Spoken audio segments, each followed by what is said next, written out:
এই যে আমার পুজো লেগে গেছে আর চুলে ক্যারাটিন করতে শুরু করে দিয়েছি। পিঙ্কি আমার বোন, ও আমাকে খুব সুন্দর করে ক্যারাটিন করে দেবে। আপনারা দেখুন আমার রেজাল্টটা কেমন হয়। প্রথম থেকে শেষ পর্যন্ত দেখতে থাকুন, তাই তো? বল বল কথা বল।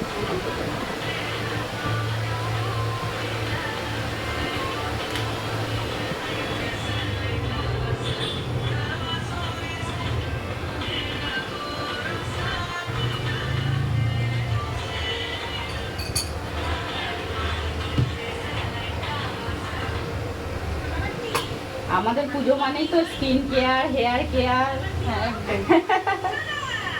না করলে হয়? আমরা সবার করে দিচ্ছি, আগে নিজেরটা করবো।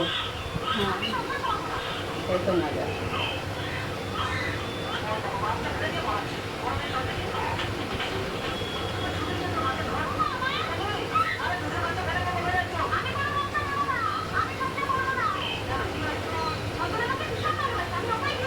কত